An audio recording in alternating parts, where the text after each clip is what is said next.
Hello guys, welcome back to my YouTube channel. I hope you had a great holiday break where you had time to recuperate and also like refocus and be ready to restart your year in a good mood. So today I'm going to be talking about how one can be proactive. You know, it's in January and the year has just started, so I'm going to be talking about a few things that we really need to note down. Firstly, considering that in the next few weeks, we will have O-level and A-level results coming out. And I know everyone out there has got siblings, friends, you know, family that are going to be getting their results. And I'm just going to talk about how you can support them during this time to make sure that they make good career guidance decisions. Yeah, so some of you might be wondering, why are we talking about this? It is because this stage that, you know, our family and friends are getting to is a crucial stage for one's career or for one's profession. So sometimes we need to support our young ones, our family, with, you know, good career guidance decisions. So today I'm going to talk about ways you can support each other. So the first one is to really note down the strength and the weaknesses of the person you are trying to help. What do I mean? You know, some people, when they get their O-level results, probably, you know, they passed, but, you know, going to A-level, which is probably much more harder than O-level, might be too much for them. So how can you support them? You can point them out to different things. They can go to polytechnic colleges, take some technical courses. You know, at poly they can have their national certificates, diploma, and then eventually they can also do their degrees. So that is also one option. Another one is to ensure that, you know, the combinations that our children choose will definitely get them a good program in the university.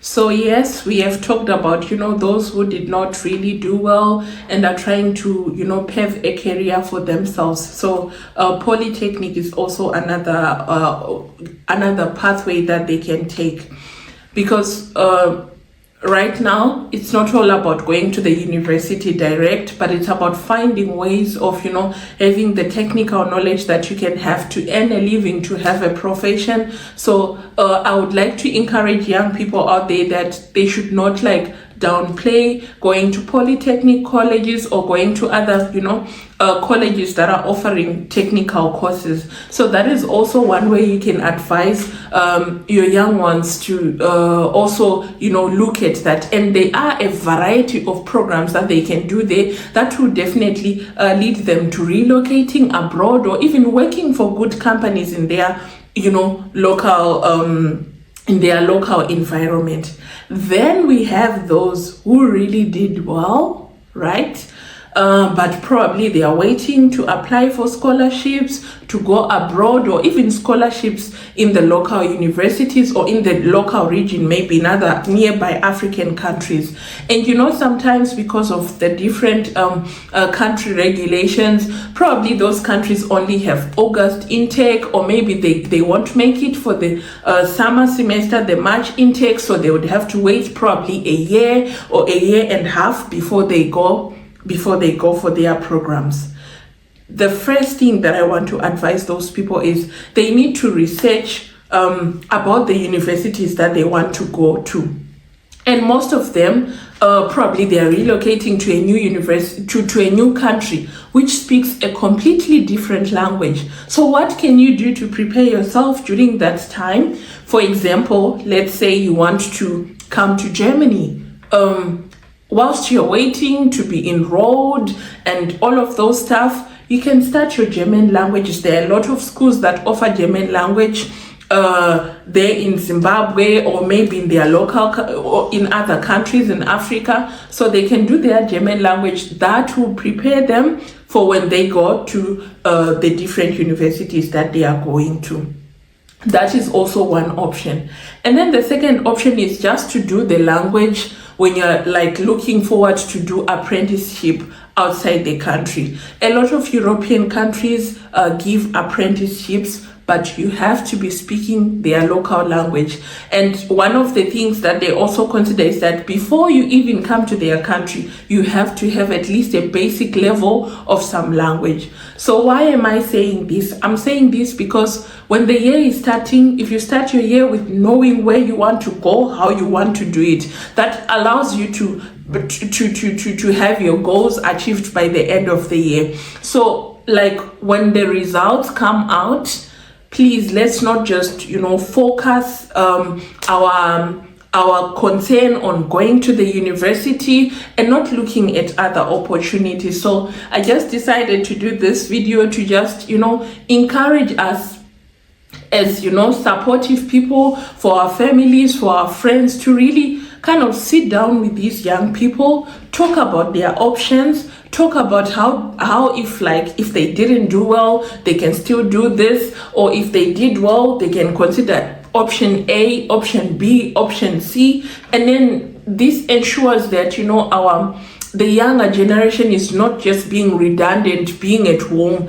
And the very dangerous thing about just letting them sit at home, they get relaxed. And the moment you want to tell those people that you want them to go back to school, probably they would have thought of other things. So I would really like us to really sit down and really rethink our options. Still on that, I would really like to advise parents to take the time to sit down with their kids, talk about what they want, and they also need to advise them on what's best for them as well, because as parents or as guardians, we are the ones that see the strengths and the weaknesses in the people around us.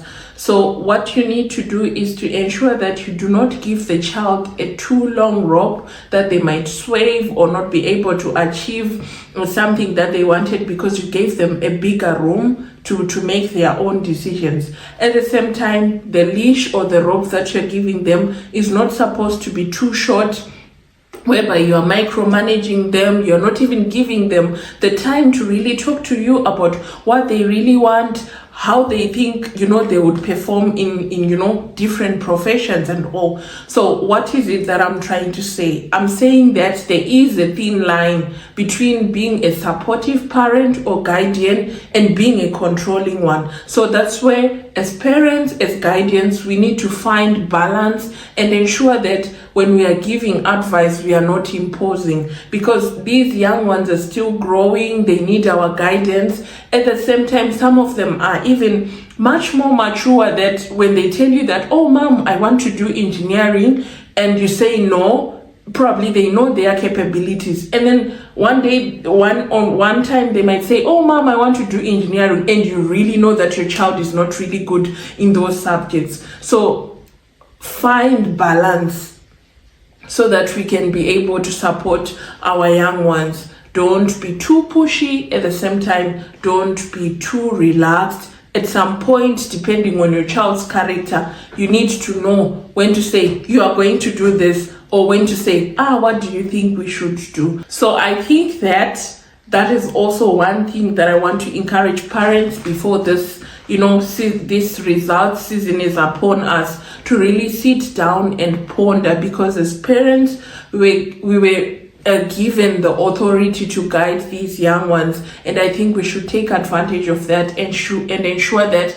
they have a brighter career and a profession that they will always be happy about. I think as the year is starting, we really need to sit down with these people, talk about their options, and see how best they can, choose the right career for themselves. So with these, I hope I opened up your minds to different options that you can talk about with your siblings, with your family, with your friends, because this is important. This is where they lay the foundation. Thank you guys for watching my video today. I wish you a great week ahead. Bye.